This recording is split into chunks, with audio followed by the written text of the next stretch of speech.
E se eu te dissesse que os Estados Unidos entraram numa guerra que o próprio presidente não sabia quanto tempo ia durar? E que por trás de uma das decisões militares mais arriscadas das últimas décadas pode estar não apenas cálculo estratégico, mas ego, legado pessoal e pressão de aliados inesperados? Fica comigo até o fim, porque o que vou te contar hoje muda completamente a forma como você enxerga o que está acontecendo no Oriente Médio. E vai te mostrar por que o Brasil precisa estar muito atento a tudo isso. Vamos começar do começo. Nos últimos dias, veio à tona uma informação bombástica publicada pelo site Político, um dos portais de política mais respeitados dos Estados Unidos. Segundo documentos internos obtidos pela redação, o Comando Militar americano pediu ao Pentágono reforço de pessoal de Estado-Maior para continuar conduzindo as operações contra o Irã por no mínimo 100 dias. Isso não é detalhe. Isso é uma confissão pública, ainda que disfarçada de burocracia administrativa, de que o plano original de Trump, que falava em algo como 4 semanas de operação, era irrealista desde o início. Pensa comigo, 4 semanas virou 100 dias. Isso significa que estamos falando de uma operação que pode se estender até setembro. Para contextualizar, setembro é outono nos Estados Unidos. É quando o país começa a respirar politicamente em direção às eleições de meio de mandato do ano seguinte.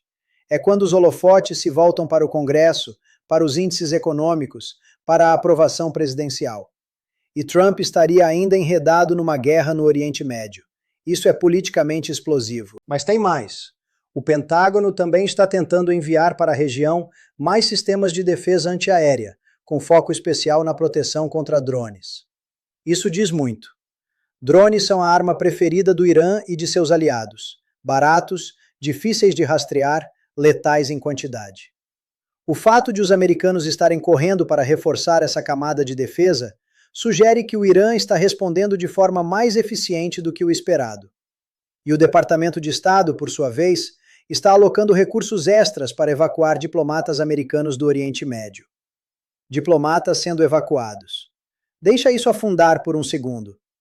Quando um país começa a retirar seus diplomatas de uma região, é porque aquela região deixou de ser apenas zona de tensão e virou zona de perigo real. Isso não é protocolo de rotina. Isso é sinal de que até dentro do próprio governo americano, há quem acredite que a situação pode escalar muito além do que Trump comunicou publicamente. Agora, a pergunta que todo mundo faz. O que estava na cabeça de Donald Trump quando ele autorizou a Operação Fúria Épica, como o ataque ao Irã foi batizado? A porta-voz da Casa Branca, Caroline Leavitt, disse algo que ficou gravado. Trump simplesmente sentiu que era a hora. Ele sentiu. Não analisou todos os relatórios de inteligência durante semanas, não convocou uma série interminável de reuniões com generais e diplomatas, não esperou o consenso do Conselho de Segurança Nacional. Ele sentiu. Isso pode parecer absurdo, e em certa medida é. Mas a analista política Alexandra Filipenko, especialista em política americana, traz uma leitura muito interessante sobre isso. Segundo ela, por trás da decisão de Trump, há sim um cálculo racional, mas há também algo muito mais pessoal e muito mais difícil de medir: a obsessão de Trump com o seu legado presidencial. Trump quer ser lembrado como o presidente que redesenhou o Oriente Médio. No seu primeiro mandato, ele já havia dado um passo audacioso nessa direção com os chamados Acordos de Abraão, uma série de acordos de normalização diplomática entre Israel e países árabes como Emirados Árabes Unidos, Bahrein e Marrocos. Foi considerado um feito histórico por seus apoiadores. Agora, no segundo mandato, Trump quer dar o passo seguinte. E para isso, o maior obstáculo é o Irã. O Irã é o que Filipenko chama de estrutura portante do perigo no Oriente Médio. É ele que financia o Hamas. É ele que sustenta o Hezbollah no Líbano. É ele que apoia os Houthis no Iêmen. É ele que tem influência sobre milícias no Iraque e na Síria. Enquanto o Irã existir na configuração atual, com capacidade militar robusta, programa nuclear avançado e rede de proxies espalhada pela região, qualquer arquitetura de paz no Oriente Médio vai ser frágil. Então, na lógica de Trump, se você quer mudar o Oriente Médio de verdade, você tem que enfrentar o Irã. E aqui entra uma variável que muita gente ignora: a Arábia Saudita. Segundo fontes do Washington Post e da Bloomberg, Os sauditas estavam ativamente pressionando Trump para que ele agisse agora, aproveitando o momento em que o Irã está mais enfraquecido do que esteve em décadas. Os Houthis causaram estragos na economia saudita com ataques à infraestrutura. O apoio iraniano a grupos xiitas na região é visto em Riad como ameaça existencial. E os sauditas, historicamente, nunca foram de agir sozinhos. Preferem que os americanos façam o trabalho pesado. Então, se você juntar tudo isso, o ego de Trump querendo um legado histórico, a pressão saudita, a avaliação de que o Irã nunca esteve tão vulnerável e a influência constante de Israel, você começa a entender como uma decisão que parece impulsiva na superfície tem camadas e camadas de pressão por baixo. Trump não acordou um dia e resolveu atacar o Irã do nada, mas também não seguiu um roteiro meticulosamente planejado. A verdade, como quase sempre acontece com Trump, está em algum lugar no meio. Ele foi empurrado, ele queria ser empurrado, e quando chegou a hora, ele pulou. Agora, qual é o objetivo declarado dos Estados Unidos nessa operação?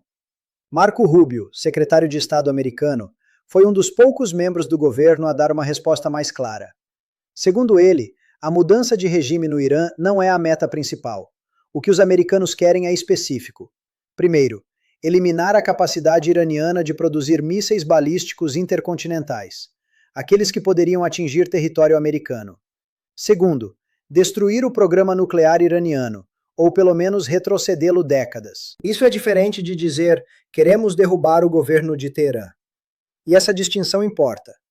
Porque se o objetivo fosse troca de regime, a operação precisaria ser completamente diferente, mais longa, mais intensa, com tropas no chão, com plano para o dia seguinte.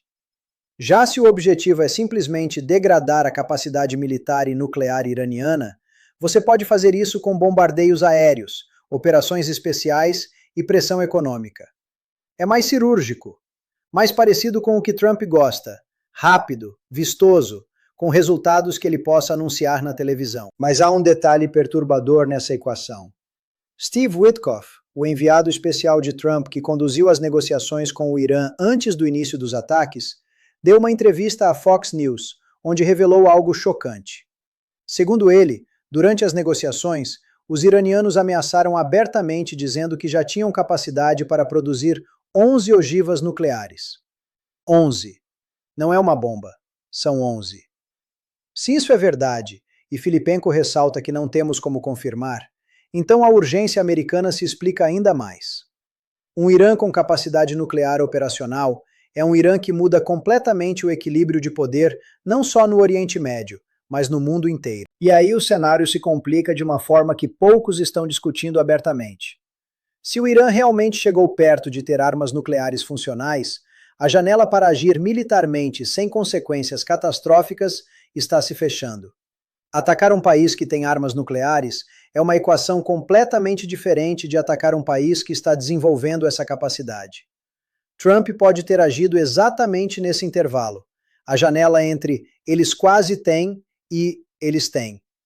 E se ele estiver certo, isso muda completamente a narrativa sobre a legitimidade da operação. Outro elemento que está transformando o Oriente Médio diante dos nossos olhos é a improvável coalizão que parece estar se formando em torno dos Estados Unidos. Emirados Árabes Unidos, Catar e principalmente a Arábia Saudita, países que há poucos anos tinham relações tensas com Israel, que nunca se imaginariam coordenando com Tel Aviv, parecem estar, ao menos simbolicamente, apoiando a operação americana.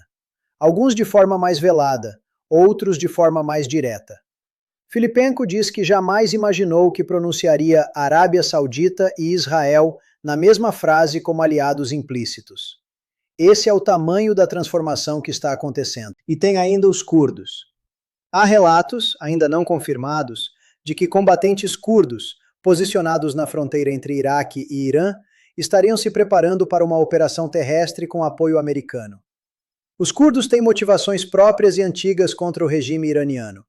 Se isso se confirmar, seria mais uma peça de um quebra-cabeça geopolítico de enorme complexidade. Uma operação terrestre curda apoiada pelos Estados Unidos dentro do território iraniano seria um evento sem precedentes na história moderna do Oriente Médio. Mas voltemos para a questão política interna dos Estados Unidos, porque ela é fundamental para entender até onde Trump pode ir com isso. O Congresso americano votou recentemente sobre uma resolução que proibia Trump de continuar a operação sem autorização legislativa. A votação foi basicamente pela linha partidária. Republicanos bloquearam a resolução, democratas apoiaram. Resultado: juridicamente, ninguém pode parar Trump agora. Mas isso tem prazo de validade. Filipenko é direta sobre isso. Quanto mais tempo durar a operação, menor vai ser o apetite político para sustentá-la. E os números já preocupam. Pesquisas mostram que apenas cerca de 30% dos americanos apoiam a Operação Fúria Épica. Outros 15% estão indecisos. A maioria, portanto, é contra ou quer que o conflito termine imediatamente. Isso é uma erosão política significativa para um presidente que governa baseado em popularidade e em imagem de força. Mas Trump tem um argumento para rebater isso.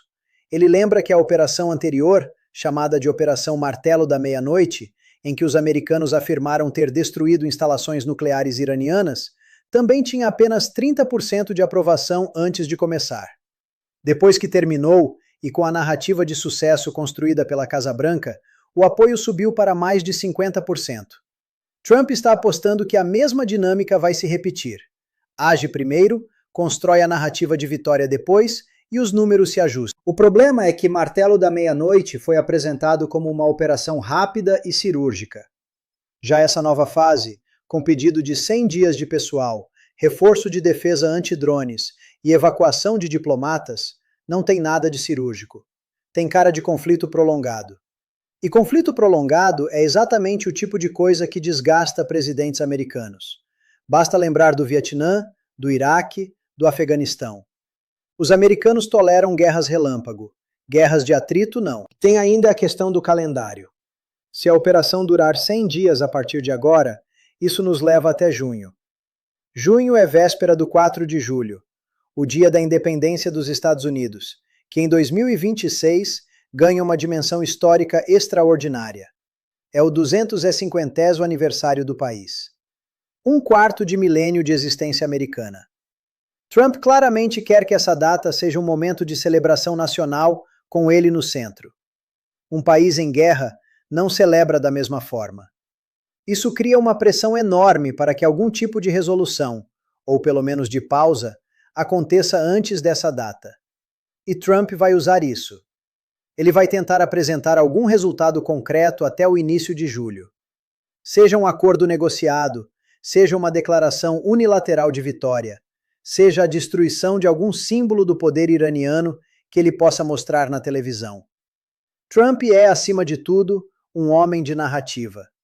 E ele vai precisar de uma narrativa de triunfo para sobreviver politicamente a tudo isso. Agora, o que tudo isso significa para os Estados Unidos como potência global? Vamos pensar juntos nisso, porque as consequências vão muito além do Oriente Médio. Primeiro, os Estados Unidos estão sinalizando ao mundo que estão dispostos a usar força militar de forma unilateral em situações que julgam ameaçadoras à sua segurança nacional, sem esperar consenso internacional, sem buscar autorização do Conselho de Segurança da ONU e com base em inteligência que até agora não foi tornada pública de forma verificável. Isso muda as regras do jogo global. Outros países vão observar isso e tirar suas conclusões sobre o que os Estados Unidos são capazes de fazer. Segundo, a dependência americana de coalizões regionais, especialmente da Arábia Saudita e dos países do Golfo, coloca Washington em uma posição curiosa. Os sauditas precisam dos americanos para protegê-los do Irã. Mas os americanos também precisam dos sauditas, do petróleo, das bases militares, do apoio político no mundo árabe. Isso cria uma relação de interdependência que limita a autonomia americana. Trump pode ter entrado nessa guerra parcialmente porque foi persuadido por Riad, e agora vai ser difícil sair sem a bênção de Riad. Terceiro, o custo financeiro disso tudo é astronômico. O Pentágono já está pedindo mais pessoal, mais equipamentos, mais recursos. Os porta-aviões no Golfo Pérsico custam milhões de dólares por dia para operar. Os mísseis de cruzeiro que estão sendo usados custam entre 1 e 2 milhões de dólares cada. Cada F-35 que decola custa uma fortuna em combustível e manutenção. E isso tudo está acontecendo ao mesmo tempo em que Trump está tentando cortar gastos domésticos, reduzir o tamanho do governo federal e equilibrar as contas públicas. Há uma contradição brutal entre o Trump que corta verbas sociais em nome da austeridade e o Trump que gasta bilhões numa guerra de escolha no Oriente Médio. Quarto, e talvez o mais importante a longo prazo, a posição moral e diplomática dos Estados Unidos no mundo.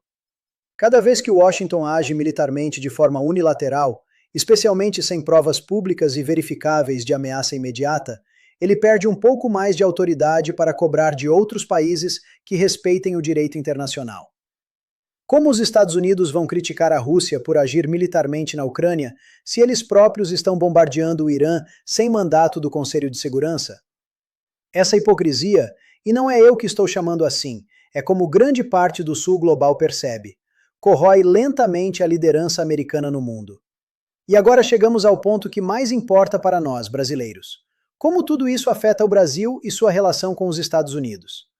A resposta curta é: muito mais do que a maioria das pessoas percebe. O Brasil, sob o governo Lula, tem construído uma política externa que se posiciona deliberadamente como não alinhada nos grandes conflitos geopolíticos. O Brasil não apoia a Rússia na guerra da Ucrânia, mas também não adota as sanções ocidentais de forma automática. O Brasil mantém relações diplomáticas e comerciais com o Irã. O Brasil defende o multilateralismo, a solução negociada de conflitos e o papel central da ONU. Tudo isso coloca Brasília em rota de colisão potencial com Washington nesse novo cenário. Quando os Estados Unidos atacam o Irã unilateralmente, eles estão essencialmente dizendo ao mundo: as regras do multilateralismo se aplicam quando nos convém, e quando não nos convém, fazemos o que achamos necessário. Para o Brasil, que tem apostado alto no multilateralismo como princípio organizador da política externa, isso é um golpe. Porque esvazia a retórica multilateral no momento em que o ator mais poderoso do sistema internacional a descarta. Mas tem um aspecto ainda mais concreto: o petróleo.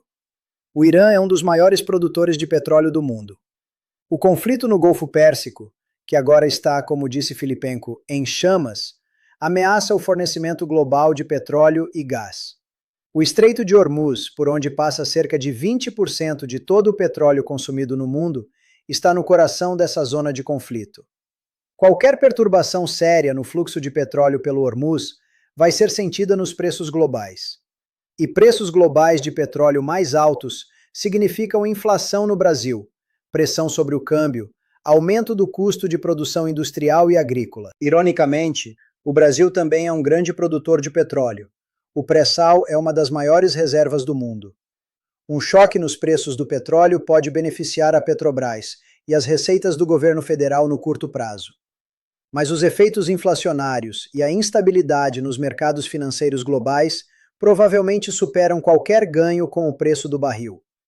Não existe benefício líquido para o Brasil numa guerra prolongada no Oriente Médio. Há também a questão do comércio. Os países do Golfo, Emirados Árabes Unidos, Arábia Saudita, Catar, são parceiros comerciais crescentes do Brasil. Carne bovina, soja, frango, açúcar. Muito do agronegócio brasileiro tem nos países árabes um mercado fundamental. Uma guerra que desestabiliza profundamente a região pode interromper cadeias logísticas, reduzir a capacidade de importação desses países e criar incerteza que se traduz em cancelamento de contratos e redução de pedidos. O agronegócio brasileiro, que é um dos pilares da economia nacional, pode ser afetado de formas que ainda não estamos calculando adequadamente. E existe a questão diplomática mais delicada. O Brasil tem relações com o Irã. Não são relações próximas ou estratégicas, mas são relações diplomáticas normais que incluem comércio. O Irã compra produtos brasileiros. O Brasil comprou petróleo iraniano no passado. Manter essa relação vai se tornar cada vez mais difícil sob pressão americana. Washington tem um longo histórico de pressionar aliados e parceiros a cortarem laços com países que os Estados Unidos consideram adversários. O Brasil vai precisar navegar nessa pressão com muita habilidade, para não comprometer nem suas relações com os Estados Unidos, nem sua autonomia de política externa. Existe ainda uma dimensão que raramente é discutida: o impacto psicológico e político que guerras americanas têm sobre o debate político interno no Brasil. Toda vez que os Estados Unidos entram numa guerra controversa, a direita brasileira tende a apoiar automaticamente Washington, e a esquerda tende a se opor igualmente de forma automática. Isso polariza ainda mais o debate, dificulta análises racionais baseadas nos interesses nacionais reais do Brasil e empurra o país para dentro de uma lógica binária que não serve aos interesses brasileiros. O Brasil não precisa escolher entre ser pró-americano ou anti-americano nesse conflito. O Brasil precisa defender seus interesses. E os interesses brasileiros aqui são claros: estabilidade nos mercados de commodities, preservação das rotas comerciais, manutenção do multilateralismo como princípio e distância segura de conflitos que não dizem respeito ao Brasil de forma direta. Mas há um cenário que o Brasil precisa levar muito a sério. Se essa guerra escalar, se o Irã atacar instalações americanas de forma mais agressiva, se os Houthis ampliarem seus ataques a navios no Mar Vermelho, se a Rússia ou a China decidirem intervir diplomaticamente ou militarmente de alguma forma, então o Brasil vai precisar tomar posição. Não vai ser possível ficar em cima do muro indefinidamente. E nesse momento, a política externa de Lula vai ser testada de uma forma que vai definir o legado internacional do seu governo. Lula tem feito de conta que pode ser o grande mediador global. Ele tentou mediar na Ucrânia, ele tenta mediar em conflitos africanos, ele busca protagonismo no sul global. Mas mediação exige credibilidade com todos os lados. E credibilidade exige coragem de dizer coisas que desagradam a todos. Se o Brasil quiser ser levado a sério como mediador ou como voz independente nesse conflito, vai precisar ter a coragem de criticar publicamente tanto as ações iranianas que legitimamente ameaçam a segurança regional, quanto as ações americanas que violam o direito internacional. Fazer isso de forma equilibrada, sem parecer oportunista, sem parecer covarde, sem parecer alinhado automaticamente com nenhum lado. Isso é o desafio da geração para a diplomacia brasileira. Para resumir o que vimos hoje, Trump entrou numa guerra que foi vendida como rápida e cirúrgica, mas que os próprios documentos internos do governo americano sugerem que vai ser muito mais longa e custosa do que qualquer coisa que foi dito publicamente. A decisão teve motivações que vão do cálculo estratégico legítimo, impedir que o Irã obtenha armas nucleares, até motivações mais pessoais e irracionais, como o desejo de Trump de construir um legado histórico como o homem que redesenhou o Oriente Médio. A operação conta com o apoio improvável de países árabes que nunca imaginaríamos aliados de Israel. E está criando uma nova arquitetura geopolítica no Oriente Médio, cujas consequências vão se sentir por décadas. Para os Estados Unidos, os riscos são imensos, politicamente, financeiramente, diplomaticamente. Trump está apostando que vai conseguir apresentar uma narrativa de vitória antes que o desgaste político se torne insustentável. Mas a história está cheia de presidentes americanos que fizeram a mesma aposta e perderam. Para o Brasil, o momento exige clareza de visão e coragem de agir pelos seus próprios interesses. Não pelos interesses americanos, não pelos interesses iranianos, não pela conveniência eleitoral interna. O Brasil é um país grande, com uma economia grande, com uma diplomacia com tradição e respeito no mundo. Esse é exatamente o tipo de momento em que países grandes mostram se têm ou não a estatura para jogar no tabuleiro maior. A pergunta que fica é simples: o Brasil vai ser protagonista da sua própria história nesse novo Oriente Médio? Ou vai ser apenas mais um figurante numa guerra que outros decidiram?